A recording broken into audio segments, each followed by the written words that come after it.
Welcome to RTV. నేను మీ గయాజ్ని. CA చట్టాన్ని వ్యతిరేకిస్తూ వామపక్ష పార్టీల ఆధ్వర్యంలో ప్రజా సంఘాలు పెద్ద ఎత్తున ఆందోళన చేస్తున్నారు. ఈ అంశం మీద మాట్లాడేందుకు వామపక్ష నేతలు అదేవిధంగా ప్రజా సంఘ నాయకులు కొంతమంది మనతో ఉన్నారని మాట్లాడదాం. చెప్పండి, సీఏ చట్టం ఏంటి, అసలు ప్రజలకు బడుగు బలహీన వర్గాలకు బాగా అర్థమయ్యే విధంగా క్లుప్తంగా చెప్పండి. కేంద్ర ప్రభుత్వం, మోడీ ప్రభుత్వం 2019 డిసెంబర్ 11వ తేదీ పార్లమెంట్లో బిల్లు పెట్టినప్పుడు ప్రతిపక్ష పార్టీలన్నీ వ్యతిరేకిస్తూ బయటకు వస్తే నూజువాణితో వాళ్ళు ఆమోదింపజేశారు. దేశంలో ఉండేటువంటి అన్ని రాజకీయ పార్టీలు కానీ, ప్రతిపక్ష పార్టీలు, అట్లాగనే ప్రజా సంఘాలు పెద్ద ఎత్తున దేశవ్యాప్తంగా ఆందోళన చేసినాక వెనక్కి తగ్గారు. ఇప్పుడు మళ్ళీ ఎన్నికలు వస్తుండే లోపల మళ్ళీ ఈరోజు ఆ బిల్లును తీసుకురావటం కారణం ఏంటంటే, మెజారిటీ హిందువులు బీజేపీకి ఓటు వేసేదానికి, బీజేపీ అధికారంలోకి వచ్చేదానికి ఒక ప్రయత్నంలో భాగంగా ఈరోజు దాన్ని ముందుకు తీసుకొని వచ్చారు. అయితే వాళ్ళు చెప్పే ప్రధానమైన ఆఫ్ఘనిస్తాన్ కానీ, పాకిస్తాన్ కానీ, లేదా ఇతర వీళ్ళందరూ కూడా మేము బిల్లును వాళ్ళకు పౌరసత్వం ఇస్తామని చెప్తున్నారు. అట్లాగనే ఓ పక్కన ఉన్నటువంటి శ్రీలంక కానీ, ఒక పక్క ఇలాంటి దేశాల్లో నుంచి వచ్చేటువంటి వాళ్ళందరూ కూడా పౌరసత్వం ఇచ్చేదానికి ఎక్కడా చెప్పలేదు. ప్రధానంగా మైనార్టీలుగా ఉండేటువంటి మైనార్టీలని ఈరోజు టార్గెట్ చేస్తూ బీజేపీ ప్రభుత్వం ప్రయత్నం చేస్తుంది. దాంట్లో భాగంగా దీన్ని వ్యతిరేకిస్తూ వామపక్ష పార్టీలు, అదేవిధంగా అనేక ప్రజా సంఘాలు, మైనార్టీ సంఘాలు రేపు ఉదయం 10 గంటలకి ఏబిఎం కాంపౌండ్ నుంచి వీఆర్సీ దాకా నిరసన ర్యాలీలు చేయబోతున్నాం. అందువల్ల ఈ బిల్లుని వెనక్కి తీసుకునేదాకా వామపక్ష పార్టీలో కాంగ్రెస్తో కూడా కలుపుకొని పెద్ద ఎత్తున ఆందోళన చేస్తున్న ఈ సందర్భంగా తెలియజేస్తున్నాం. రాంబాబు గారు, మీరు చెప్పండి, అంటే ప్రధానంగా సీఏ చట్టం ఎవరికి బాగా ప్రభావితం, నష్టపోతారు? మొత్తం భారతదేశానికే ఈ చట్టం వల్ల నష్టం. ఎందుకంటే హిందువులు ముస్లిమ్స్ అని విభజన చేయడం ద్వారా ఒక మెజారిటీ మతోన్మాదాన్ని పెంచి ఆ ఓటు బ్యాంకుని కాపాడుకోవడానికి ముస్లిం మైనార్టీలని ఒక రెండవ జాతి పౌరులుగా మలిచే కుట్రలో ఇది ఒక భాగం. వాళ్ళకి ముస్లిమ్స్ రెండో జాతిగా చూడాలని కాదు, వాళ్ళకి వ్యతిరేకంగా చూపిస్తే తప్ప హిందువులంతా సంఘటితం కారు. నిద్ర లేస్తే పడుకోబోయేదాకా యాంటీ ముస్లిం అనేది బీజేపీ, ఆర్ఎస్ఎస్ నరనరన జీర్ణించుకొని ఉంటుంది. నేటి కాలానికి ఎట్టయితేనేమి కొంత అడ్వాన్స్ అయ్యి బీజేపీ అధికారంలోకి రావడం జరిగింది. ఈ సిఏఏ చట్టం కూడా ఎటువంటి క్రూరమైన చట్టం అంటే, మెజారిటీ ఉన్న హిందువుల్ని వాళ్ళ ఉన్మాదాన్ని రెక్కెత్తించి ఒక రకమైన సైకోలుగా తయారు చేసి ముస్లిమ్స్కి వ్యతిరేకంగా ఈ ఓటు బ్యాంకును దండుకునే దానిలో భాగమే ఇదంతా. ఇది చాలా దుర్మార్గమైంది. దీని వల్ల భారతదేశం ఒక సార్వభౌమాధికారానికి చాలా ప్రమాదం ఉంది. వేర్పాటువాద శక్తులు పెళ్ళుపుకేదానికి కూడా ప్రమాదం ఉంది. కాబట్టి ఈ చట్టాన్ని ఎటువంటి పరిస్థితుల్లో అంగీకరించడానికి వీల్లేదు. దీనికి వ్యతిరేకంగా కాంగ్రెస్ను కూడా కలుపుకొని మొత్తం మీద ఈ చట్టానికి వ్యతిరేకంగా పోరాటం చేయాలని నిర్ణయించుకున్నాం. మీరు చెప్పండి సార్, ఈ చట్టానికి వ్యతిరేకిస్తూ ప్రజల్లోకి సిపిఐ పార్టీ తరఫున ఎలా ముందుకు తీసుకెళ్ళి? ప్రధానంగా బీజేపీ రెండోసారి అధికారంలో వచ్చిన తర్వాత వాళ్ళ లక్ష్యం ఏదైతే ఉందో దాని మీదే అడుగులేస్తుంది. ఎందుకంటే వాళ్ళ లక్ష్యం ఆర్ఎస్ఎస్ అజెండా ఒకటే, ఈ దేశాన్ని హిందుత్వ దేశంగా మార్చాలా, ఎట్టి పరిస్థితులు ఏదో ఒక కారు చిచ్చు రెగిల్చి ఈ దేశాన్ని హిందుత్వ దేశంగా మార్చాలా, ఈ దేశాన్ని విచ్ఛిన్నం చేయాలనే ఒక ఆలోచనతో 2019లో ఎన్ఆర్సీ, ఎన్పిఆర్, సిఏ లాంటి నల్ల చట్టాలను తీసుకురావడం జరిగింది. ఆ సందర్భంలో దేశవ్యాప్తంగా అనేక మంది హిందువులు కానీ, ముస్లింలు కానీ, సెక్యులర్ భావాలు ఉన్నటువంటి ప్రతి ఒక్కరికి లక్షలాది మందిగా వీధుల్లోకి వచ్చి నిరసన తెలియజేయడం జరిగింది. దాదాపు 100 రోజుల పాటు జరిగినటువంటి పోరాటంలో భాగంగా వెనక్కి తగ్గడం, అంటే తాత్కాలికంగా వాళ్ళు వెనక్కి తగ్గారే మాత్రం వాళ్ళు పూర్తిగా దీన్ని వెనక్కి తీసుకుంటున్నారని చెప్పేసి ఎక్కడ చెప్పిన సందర్భాలు లేవు. అదేవిధంగా ఇవాళ 2024 ఎన్నికలు వస్తున్నాయి కాబట్టి మళ్ళీ ఎన్నికల్లో గెలవాలనే ఒక ఆలోచనతో సిఏ అనే ఒక నల్ల చట్టాన్ని మళ్ళీ ప్రవేశపెట్టడం జరిగింది. ఈ సిఏ అనేది ఒక నల్ల చట్టాన్ని యొక్క ఉద్దేశం ఒకటే. వాళ్ళు ఏం చెప్తున్నారంటే, 3 దేశాలు ఆఫ్ఘనిస్తాన్, పాకిస్తాన్, బంగ్లాదేశ్, ఈ 3 దేశాల నుంచి వలస వచ్చినటువంటి 6 మతస్థులకి మాత్రమే మేము సిటిజన్షిప్ అంటే పౌరసత్వాన్ని ఇస్తామని చెప్పి తెలియజేస్తున్నారు. అంటే దీంట్లో ముస్లింలే మేము పౌరసత్వం ఇవ్వమని చెప్తున్నారు. యాక్ట్ ఏంటంటే దాదాపు మన దేశంలో వలస వచ్చినట్టు వాళ్ళు దాదాపు 11 సంవత్సరాలు నివాసం ఉంటే వాళ్ళకి మనం పౌరసత్వం ఇవ్వాలనే ఒక ఆలోచన ఉంటే, కానీ ఇవాళ 5 సంవత్సరాలు ఉంటే చాలు మేము వాళ్ళకి పౌరసత్వం ఇస్తామని చెప్తే దాన్ని కేవలం ముస్లింని టార్గెట్ చేసి వాళ్ళు దేశాన్ని విచ్ఛిన్నం చేసి హిందుత్వ దేశంగా మార్చాలనే ఒక ఉద్దేశంతోనే ఇవన్నీ చేసుకుంటూ పోతున్నారు. కానీ వామపక్షాల పార్టీలుగా సెక్యులర్ భావాలు ఉన్నటువంటి పార్టీలు మేమంతా దీన్ని ఖచ్చితంగా ఖండిస్తున్నాం, వ్యతిరేకిస్తున్నాం. దేశవ్యాప్తంగా ఇప్పటికే చాలా నిరసనలు రేకెత్తించాయి. అదేవిధంగా ఏదైతే సెక్యులర్ పార్టీలు ఉన్నాయో వెస్ట్ బెంగాల్ కానీ, కేరళ కానీ, తమిళనాడు కానీ, వీళ్ళంతా ఇప్పటికే సిఏ లాంటి నల్ల చట్టాన్ని మా రాష్ట్రంలో మేము అమలు చేయబోమని చెప్పేసి స్పష్టం చెప్పేశారు. కానీ మన రాష్ట్రంలో దౌర్భాగ్యం ఏంటంటే సెక్యులర్ పార్టీలు అని చెప్పుకునే టీడీపీ కానీ, వైసీపీ కానీ ఏ మాట కూడా ఇప్పటి వరకు చెప్పలేని పరిస్థితి. టీడీపీ అయితే డైరెక్ట్గా బీజేపీతోనే పొత్తు పెట్టుకున్న సందర్భం కాబట్టి మేము ఒకటే చెప్తున్నాం, ఇలాంటి నల్ల చట్టాలు ఎన్ని తీసుకొచ్చినట్టు కూడా వామపక్షాలు ప్రజల పక్షం నిలబడి ఖచ్చితంగా దీనికి వ్యతిరేకిస్తామని చెప్పి సందర్భంగా తెలియజేస్తున్నాం. మీరు చెప్పండి వెంకటేశ్వర గారు, మామూలుగా అంటే గత 2 ఏళ్ల కిందట కూడా ఇదే అంశము తెర మీదకి రావడం జరిగింది. ఇప్పుడు ఎన్నికలు రాబోయే సమయంలో మళ్ళీ ఈ అంశం తెర మీదకి వస్తుంది. అసలు దీని వెనకాల ఏం జరుగుతుంది?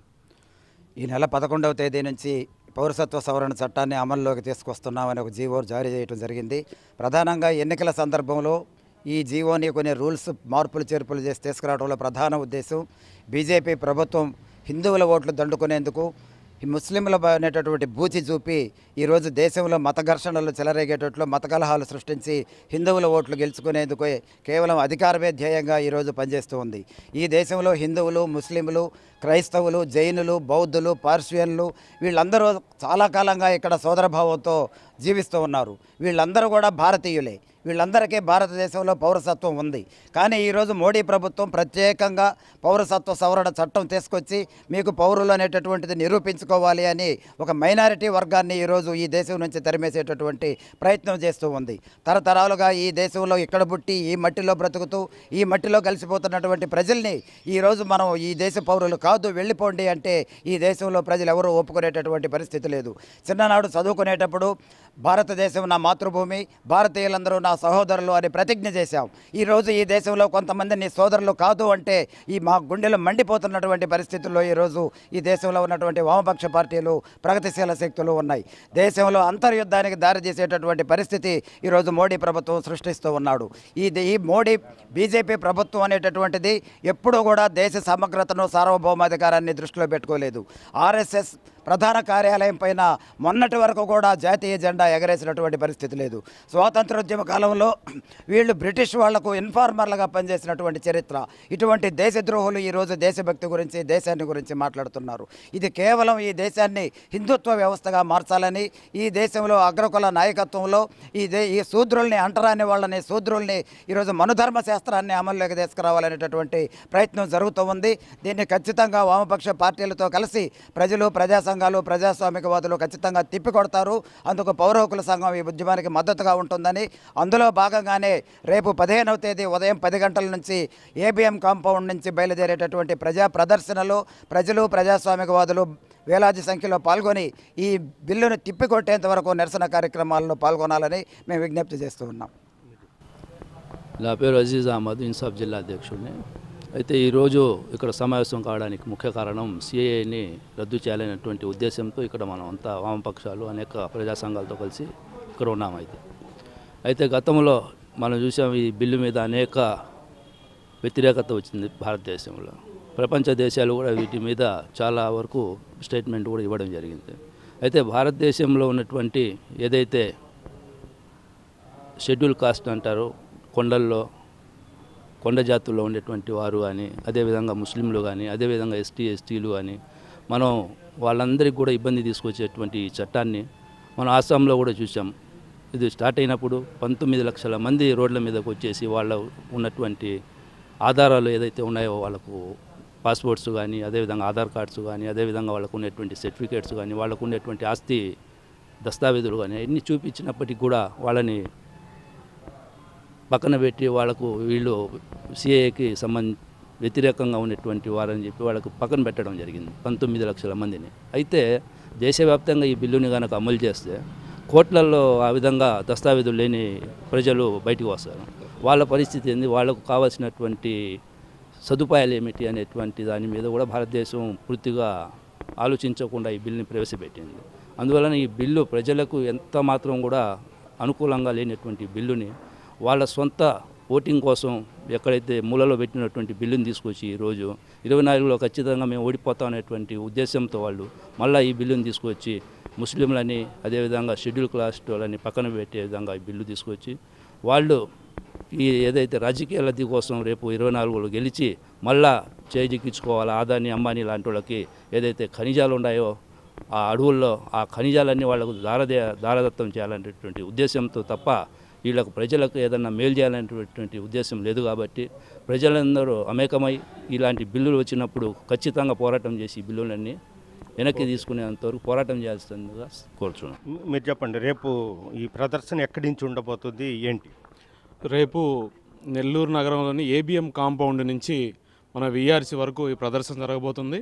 ఈ ప్రదర్శనలో ముఖ్యంగా వామపక్ష లౌకికవాద శక్తులు, మైనారిటీలు, ప్రజా సంఘాలు వాళ్ళందరూ కూడా పాల్గొనాలని కోరుకుంటున్నాము. ఎందుకంటే ఈ తెలుగు జాతి గడ్డ ఏదైతే ఉందో మన శ్రీ పొట్టి శ్రీరాములు గారు పేరు మీద మన జిల్లాలు పెట్టుకున్నాము. ఈరోజు ఆ పొట్టి శ్రీరాములు గతంలో ఏదైతే 56 రోజుల పాటు ఆమరణ నిరాహార దీక్ష చేసి ఆయన తెలుగు జాతి ఆత్మగౌరవాన్ని కాపాడారో అటువంటిది ఈరోజు ఉండే 2 రాజకీయ ప్రధాన పార్టీలు ఏదైతే ఉన్నాయో ఇవి 2 కూడా తెలుగు జాతి ఆత్మగౌరవాన్ని బీజేపీకి మతోన్మాదానికి తాకట్టు పెట్టాయని చెప్పి మేము ఈరోజు స్పష్టంగా చెప్పదలుచుకున్నాం. ఎందుకంటే చూస్తున్నాం వాళ్ళ యొక్క స్వప్రయోజనాల కోసం తప్పనిస్తే వేరే ఏ ప్రయోజనాల కోసం కూడా ఈరోజు ఉండే రాజకీయ పార్టీలు, తెలుగు రాష్ట్రాల్లో ఉండే రాజకీయ పార్టీలు కోరుకోవడం లేదు. మైనారిటీలకి ఇంత పెద్ద ఎత్తున అన్యాయం జరుగుతుంది. దేశంలో మణిపూర్లో మంటలు జరిగాయి. కనీసం ఈ రాష్ట్రంలో ఉండే చంద్రబాబు నాయుడు గారు కానివ్వండి లేదా వైఎస్ జగన్ గారు కానివ్వండి ఏ ఒక్క మాట మాట్లాడిన పరిస్థితి లేదు. 2019లో పార్లమెంట్లో బిల్లు పాస్ పెడితే ఇద్దరు కూడా బేషరతుగా ఓటింగ్ వేశారు.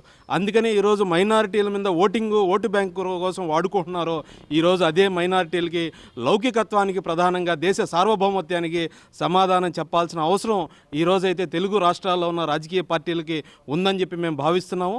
అదేవిధంగా రేపు జరగబోయే ర్యాలీని కూడా ప్రతి ఒక్కరు కూడా పాల్గొని మన యొక్క ఏదైతే లౌకిక సార్వభౌమత్వం ఏదైతే ఉందో దాన్ని కాపాడుకోవాల్సిన అవసరం ఉందని చెప్పి ఈ సందర్భంగా మేము తెలియజేస్తున్నాం.